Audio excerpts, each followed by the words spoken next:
Morning student, class fourth. हमारा पाठ जैसे कि चल रहा है पाठ 3 राखी की लाज। जो राखी की लाज के बारे में बताया गया है ये हमने पहले 2 वीडियो में पढ़ लिया है आधा पाठ। अब लास्ट वीडियो है हमारा जिसे हम पाठ कंप्लीट करेंगे।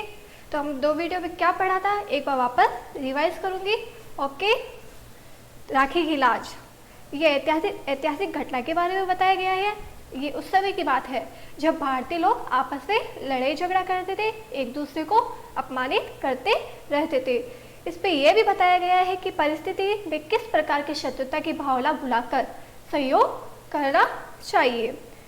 ओके, चित्तौड़ की गद्दी पर उस समय कौन विराजमान था? विक्रमजीत विराजमान था। वैसे तो विक्रमजीत के अंदर राजपूती आग एवं दबक थी, पर सूझबूझ बिल्कुल नहीं थी। वह जिद्दी कामी और बदला लेने वाला था। इसके अतिरिक्त उसमें एक बुरी खराब आदत भी थी, बहुत ही बुरी आदत थी। वह अपने वीर साथियों का अपमान कर देता था। वह क्या करता था? अपने वीर साथियों का भी अपमान कर देता था। उसने भरे दरबार में अजमेर के करमचंद के मुंह पर तमाचा मारा था। वह अपने वीर साथियों का भी अपमान कर देता था और उसने क्या किया? भरे दरबार में अजमेर के करमचंद के मुंह पर क्या मारा था? तमाचा मारा था। करमचंद के पिता ने राजा सांगा का कंधे से कंधा मिलाकर साथ दिया था, लेकिन विक्रमजीत सिंह अपना समय पहलवानों व पैदल सेना के तलवारबाजों के साथ ज्यादा अपना समय व्यतीत करता था। सबसे ज्यादा समय कहाँ बिताता था? वो पहलवानों के साथ, पैदल सेना के तलवारबाजों के साथ बिताता था। चित्तौड़ की यह हालत जब गुजरात के सुल्तान को बहादुर खां को पता लगी तो वह बहुत खुश हुआ, उसे बड़ी खुशी हुई। यही तो मौका था अपने पूर्वजों की हार का बदला लेने का। बहादुर को मांडू के सुल्तान से भी मदद मिल गई थी। वह एक बड़ी सेना लेकर चल पड़ा। उसकी यहाँ फिरंगी तोपची भी थे और एक इंजीनियर भी था जिसका नाम क्या था? लबरी खां। क्या नाम था? लबरी खां। विक्रमजीत सिंह उस समय बूंदी के इलाकों में अपनी सेना लिए पड़ा था। जब उसे बहादुर खां के आक्रमण की खबर लगी तो उसने तुरंत ही लड़ने का फैसला कर लिया। कुछ सेना उसने चित्तौड़ की रक्षा के लिए भेज दिया।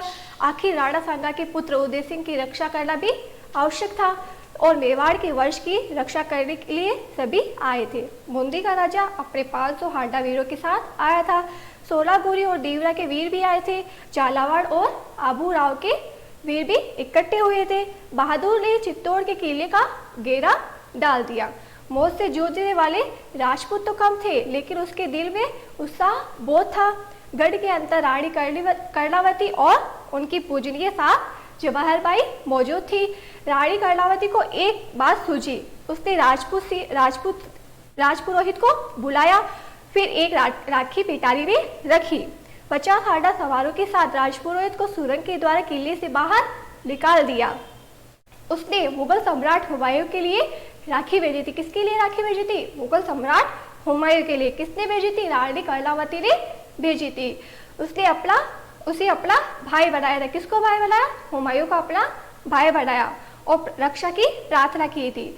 जवाहरबाई ने कहा, तुम क्या समझती हो कि हुमायूं मुसलमान होकर दूसरे मुसलमान के खिलाफ जाकर बहादुर खां से लड़ेगा, तुम्हारे लिए ये करेगा? कर्णावती ने कहा, हाँ, मुझे विश्वास है कि ये राखी बहन की रक्षा के लिए वह अवश्य आएगा। उसे पूरा भरोसा था। राजपुरोहित रातों रात किले से बाहर निकालकर हुमायूं से मिलने चल पड़ा। बहादुर खां का दबाव बढ़ता जा रहा था। रानी कर्णावती किले की दीवार पर खड़े होकर देखा करती। उसे उम्मीद थी कि उसका भाई जरूर आएगा। उसे अपने मुंह भोले भाई की हुमायूं की प्रतीक्षा थी, वह इंतजार कर रही थी। उसे भरोसा था कि हुमायूं अपनी बहन की रक्षा के लिए अवश्य आएगा, जरूर आएगा। उस दिन बहादुर खां का दबाव बहुत ही बढ़ता जा रहा था। किले की विशाल दीवार हिल गई थी, लगभग 15 फीट की ढह गई।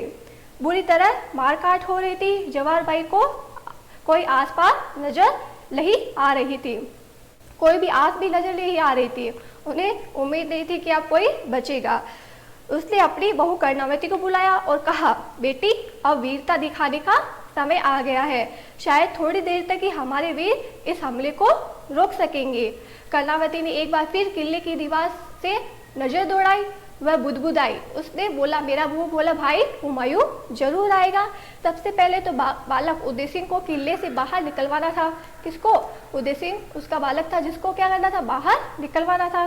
बालक उदय सिंह बूंदी के राजकुमार को सौंप दिया गया। जवाबाई ने कहा, बेटा मैं चित्तौड़ के वंश का बीज तुम्हें सौंप रही हूँ। इस वंश की लाज अब तुम्हारे हाथों। इस वंश की रक्षा अब किसको करनी है? तुम्हें करनी है। बूंदी का राजकुमार 100 घुड़सवारों के साथ सुरंग से बाहर निकल गया। उधर कर्णावती ने सब राजपुतानियों को बुला लिया। सबने 16 श्रृंगार किया। अपनी अपनी मांग में गहरा सिंदूर भर लरचते होठों से वे जोहर गान गाने लगी। धू धू करके चीता भी जलने लगी। तभी जवारबाई वहां आई। वह सिर से पांव तक जिरह 72 पहने थी। हाथ में खानदानी तलवार थी।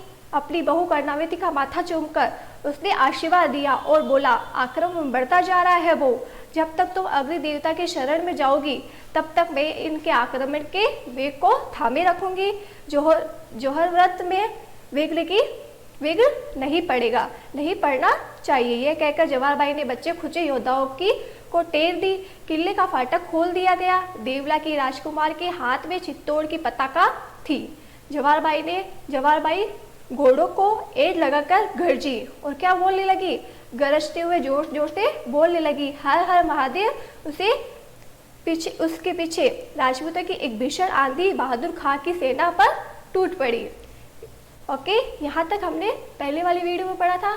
अब आज हम उसके आगे का शुरू करेंगे।